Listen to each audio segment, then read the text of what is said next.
दोस्तों, आपने धार्मिक ग्रंथों की कहानियों में सुना होगा कि संपूर्ण सृष्टि की रचना ईश्वर ने की है। लेकिन आपको तो पता है कि विज्ञान यह सब नहीं मानता है, क्योंकि साइंस की बुनियादी क्वेश्चंस है और वो क्वेश्चंस के बेसिस पर ही चलता है। इसलिए अगर यह मान लिया जाए कि इस ब्रह्मांड का निर्माण भगवान ने किया है, तो यह प्रश्न उठना वाजिब है, यदि इस संसार को और हमें भगवान ने बनाया, तो भगवान को किसने बनाया और वह कहाँ से आया। विज्ञान तो बस यही मानता है कि सृष्टि की रचना किसी बिग बैंग से हुई है, और ऐसा माना जाता है कि बिग बैंग से पहले सब कुछ एक जगह समाया हुआ था और फिर उसका विस्फोट हुआ और फिर सभी गैलेक्सीज, ग्रह, उपग्रह, तारे और पिंडों का जन्म हुआ और निरंतर हो रहा है। और फिर तब से ये सभी सेलेस्टियल बॉडीज मोशन में है और निरंतर गतिमान है। लेकिन आपने इसे भी कैसे मान लिया कि विज्ञान सही है? ये भी तो थ्योरी है ना। आपने शायद इसलिए मान लिया होगा क्योंकि आपने अभी तक इस संसार के क्रिएटर यानी भगवान को नहीं देखा है। विज्ञान खुद कहता है कि something can not be created from nothing. जहाँ कुछ नहीं है वहाँ से कुछ भी उत्पन्न नहीं हो सकता। जब बिग बैंग के पहले कुछ था ही नहीं, तो बिग बैंग कैसे हुआ? कुछ नहीं से कुछ क्रिएट कैसे हो सकता है? क्या ये क्वेश्चन नहीं है? आइए दोस्तों, आज आप दिल थाम के बैठिए, क्योंकि आज आपके सारे डाउट्स इस वीडियो में क्लियर हो जाएंगे। दोस्तों, सबसे पहले बात करें कि इस ब्रह्मांड या सृष्टि का निर्माण किसने किया है, तो अभी भी यह एक अनसुलझा रहस्य है। लेकिन दोस्तों, हम इस वीडियो में ऐसी बात करेंगे कि ये टॉपिक सुलझेगा तो नहीं, पर आपका नजरिया शायद बदल जाएगा। सभी धर्मों में और सभी समाजों में एक ईश्वर, गॉड, अल्लाह के अस्तित्व को स्वीकार किया गया है, और सभी प्रकार की धार्मिकता यही कहती है कि कोई ऐसा तो जरूर मौजूद है जिसने पृथ्वी, आकाश, समुद्र, सभी जीव जंतु, निर्जीव प्राणी, वनस्पतियों की रचना की है। यद्यपि हम यह बात बखूबी रूप से जानते हैं कि विज्ञान में किसी ऐसी शक्ति के अस्तित्व में होने का कोई प्रत्यक्ष प्रमाण नहीं मिलता है, और न ही विज्ञान इसे मानता है। और मैं चाहता हूं कि हम इस वीडियो में आगे बढ़े उससे पहले आप इस एक छोटे से कॉन्सेप्ट को जरूर समझें। आप किसी एक इमारत के बारे में सोचें, मान लीजिए ताजमहल। अब मैं आपसे पूछूं कि ताजमहल को किसने बनाया, तो सबके दिमाग में यही है कि इसे शाहजहां ने बनाया। लेकिन मैं कहूँ कि इसे शाहजहां ने नहीं बनाया, तो कोई कुछ कर सकता है क्या? कोई यही बोलेगा गूगल सर्च करो, ये बुक में देखो, उससे पूछो, इससे पूछो, यही कर सकता है ना। पर ये सभी गलत भी तो हो सकते हैं। बल्कि यदि कोई आकर यह कहे कि इसे कोई भी इंसानों ने बनाया ही नहीं है, तो भी इसका जवाब कोई इंसान के पास नहीं है, क्योंकि ताजमहल पर ऐसा कहीं नहीं लिखा है कि इसे इंसानों ने ही बनाया है। लेकिन अब बात आती है कि ताजमहल को किसी न किसी ने तो बनाया ही होगा ना। यह अपने आप तो नहीं आया। यह तो बूटस्ट्रैप पैराडॉक्स वाली बात हो गई ना। लेकिन आपको साबित करना है कि इसे इंसानों ने ही बनाया है, तो आप क्या करेंगे?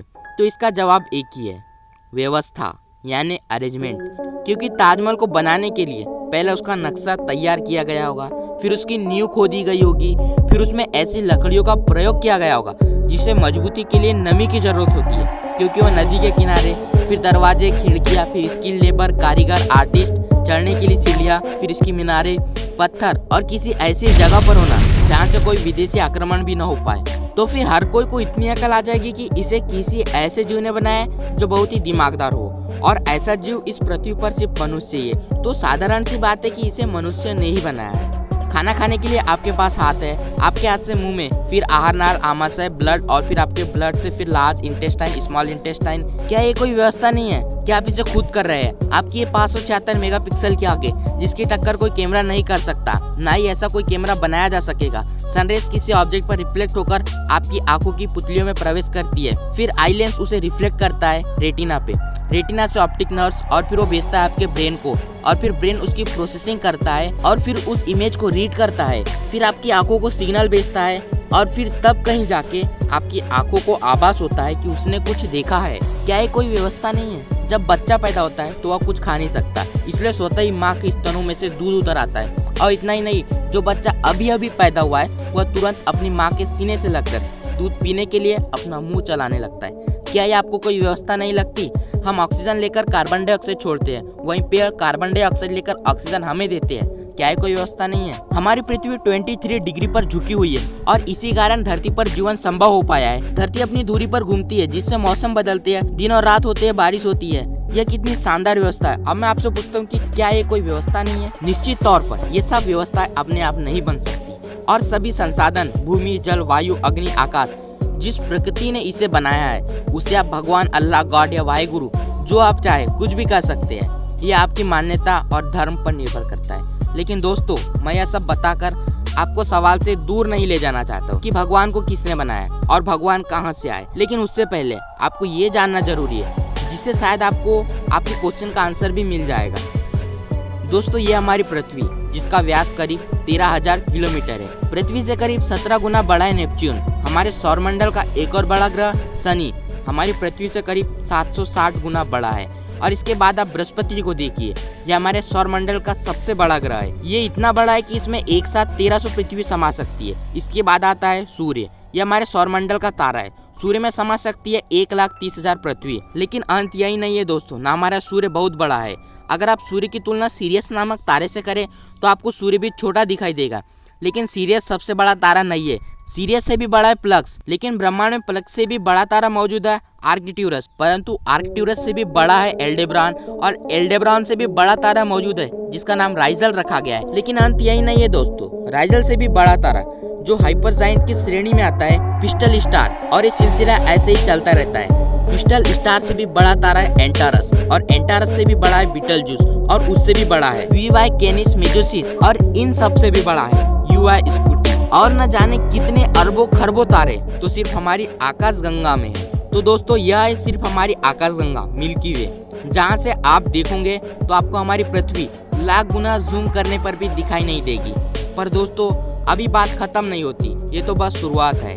ऐसी ही न जाने कितनी आकाश गंगाएं जिनमें अरबों खरबों तारे, सूर्य, ग्रह सब समाये हुए हैं। इन सबसे मिलकर बनाए हमारा यह रहस्यमय ब्रह्मांड। महान वैज्ञानिक स्टीफन हॉकिंग ने अपनी पुस्तक ग्रैंड डिजाइन में कहा है कि सृष्टि, ब्रह्मांड और जीवन का निर्माण स्वतः ही भौतिक शास्त्र के नियम के अनुसार हुआ है। यह तो पता नहीं दोस्तों, लेकिन हिंदू शास्त्रों में भी कहा गया है कि शिव जी की उत्पत्ति भी स्वतः ही हुई है, इसलिए उन्हें स्वयंभू या शंभू कहा गया है। और यह सेल्फ क्रिएशन का सिद्धांत हमारे यहाँ पहले से मौजूद है और इसे कोई वैज्ञानिक की जरूरत नहीं है। और देखा जाए तो यह सिद्धांत स्टीफन हॉकिंग के सिद्धांत से भी मेल खाता है। एक अदृश्य महाशक्ति के अस्तित्व को भी सभी धर्म स्वीकार करते हैं। इस्लाम में अल्लाह, क्रिश्चियनिटी में गॉड, और हिंदुओं में अनेकों देवी देवताओं के अस्तित्व का स्वीकार किया गया है।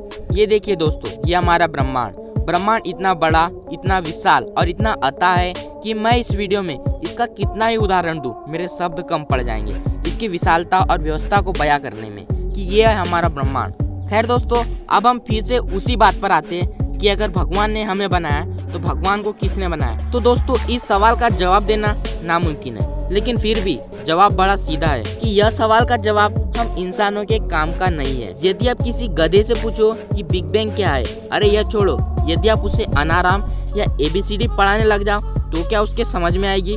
दोस्तों, यह सवाल भी ठीक वैसा ही है जिसका जवाब इंसान नहीं जान पाएगा क्योंकि वह उस स्टेज में नहीं है। दोस्तों, वैज्ञानिकों के अनुसार इस ब्रह्मांड में 3 तरह की सभ्यताएं मौजूद है, स्टेज 1, स्टेज 2 और स्टेज 3 सिविलाइजेशन, जिसकी स्केल पर अभी हम मानव सभ्यता 0.73 पर ही है और आने वाले सैकड़ों सालों में मानव स्टेज 1 पे आ जाएगा। यह ब्रह्मांड बना 13.8 बिलियन ईयर्स अगो और पृथ्वी पर जीवन की शुरुआत हुई 4 बिलियन ईयर्स अगो। यानी हम इतना पीछे हैं कि हमसे पहले कई सभ्यता ने जन्म ले लिया होगा और वो स्टेज 3 सभ्यताएं भी बन चुकी होगी। और जब मानव सिविलाइजेशन इतना आगे पहुंच जाएगा या टाइम मशीन बनाने में सफल हो जाए, तब उसे यह बताने की जरूरत नहीं है।